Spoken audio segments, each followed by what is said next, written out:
ಕೆಮ್ಮಿನ syrup ಕುಡಿದು ಮಕ್ಕಳು ಸರಣಿಯಾಗಿ ಸಾವನ್ನಪ್ಪಿದ ಪ್ರಕರಣ ಮಾಸೋಕ್ ಮುಂಚೆನೆ ಈಗಾಗಲೇ ಹಲವು ಮುಂಜಾಗ್ರತಾ ಕ್ರಮಗಳನ್ನು ತೆಗೆದುಕೊಳ್ತೀವಿ ಅಂತ ಕೇಂದ್ರ ಸರ್ಕಾರ ಪಣ ತೊಟ್ಟಿದೆ ಮತ್ತು ಅರೆಸ್ಟ್ ಕೂಡ ಆಗ್ತಾ ಇದೆ. ಈ ಪ್ರಕರಣದಲ್ಲಿ 11 ಜನ ಟೋಟಲ್ ಆಗಿ ಅಸೌನಿಗಿರೋದು.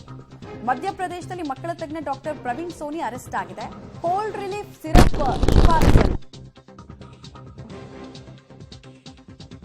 ತಮಿಳುನಾಡಿನ ಫಾರ್ಮಾ ಕಂಪನಿ ವಿರುದ್ಧ ಎಫ್ಐಆರ್ ದಾಖಲಾಗಿರುತ್ತೆ. ಇವತ್ತು ಸಂಜೆ ಕೇಂದ್ರ ಆರೋಗ್ಯ ಸಚಿವಾಲಯ ಸಭೆಯನ್ನು ಕೂಡ ಕರೆದಿದೆ.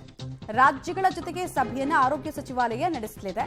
ಅಂದ್ರೆ ಕೆಮಿಕಲ್ ಇಂಬ್ಯಾಲೆನ್ಸ್ ಇರುವ ಸಿರಪ್ಗಳು ಮಾರುಕಟ್ಟೆಯಲ್ಲಿ ಇದೆಯಂತೆ. ಕೆಮಿಕಲ್ಸ್ ಅನ್ನ ಪ್ರಪೋರ್ಷನೇಟ್ ಆಗಿ ಹಾಕ್ಬಿಟ್ಟು ಸೇಫ್ಟಿ ಪರ್ಪಸ್ ತಯಾರಿಸ್ತಾರೆ ಸಿರಪ್ನ ಮಕ್ಕಳಿಗೆ ಕೊಡಬೇಕಾದ್ರೆ. ಬಟ್ ಕೆಲ ಸಿರಪ್ಗಳ ಬಗ್ಗೆ ಇರುವಂತಹ ಆರೋಪ ಏನು ಅಂದ್ರೆ ಕೆಮಿಕಲ್ ಇಂಬ್ಯಾಲೆನ್ಸ್ ಇದ್ರು ಅವ್ರು ಹೇಗೋ ಸರ್ಟಿಫಿಕೇಟ್ ತಗೊಂಡ್ಬಿಟ್ಟಿದ್ದಾರೆ ಅಂತ. ಸೊ ಅದನ್ನೆಲ್ಲ ಚೆಕ್ ಮಾಡೋದಕ್ಕೆ, ರಿವ್ಯೂ ಮಾಡೋದಕ್ಕೆ, ಇನ್ನಷ್ಟು ಗೈಡ್ಲೈನ್ಸ್ ಅನ್ನ ಸ್ಟ್ರಿಕ್ಟ್ ಮಾಡೋದಕ್ಕೆ ಇವತ್ತು ಸಂಜೆ ಮೀಟಿಂಗ್ ಅನ್ನು ಕರೆದಿದ್ದಾರೆ.